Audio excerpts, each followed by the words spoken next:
Cuban Missile Crisis was a 13-day battle that occurred in Cuba between the United States and Soviet Union. Here is a breakdown of each day of the 13. On the first day, October 16, 1962, a U.S. U-2 airplane spots the Soviets building a nuclear site in Cuba. The U.S. military begins to move south to try and stop the Soviets, who were building between 16 and 32 missiles.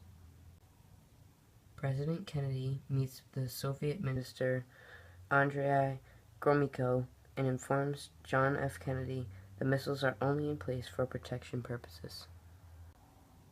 A debate begins to occur on what the U.S. should do to stop the Soviets from building missiles.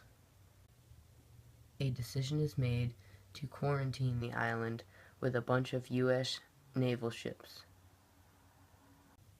President John F. Kennedy meets with General Walter Sweeney, who says he cannot guarantee that bombing the site will destroy all the missiles completely. President Kennedy then creates XCOM, who advise him on situations and options to force the Soviets out of Cuba. Kennedy advises the people at 7:00 p.m. on television about the current predicament in Cuba.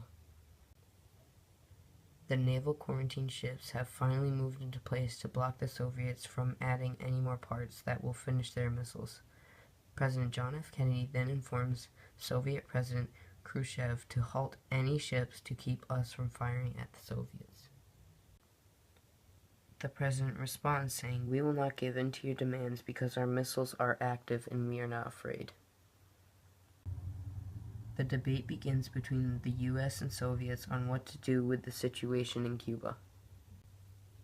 Cuban President Fidel Castro urges the Soviets to bomb the U.S. if they invade Cuba. Soviets propose to remove missiles if the U.S. will not attack Cuba and remove their Turkey site and their naval blockage. The Soviets write a letter with the same demands, and they also shoot down a U.S. spy plane.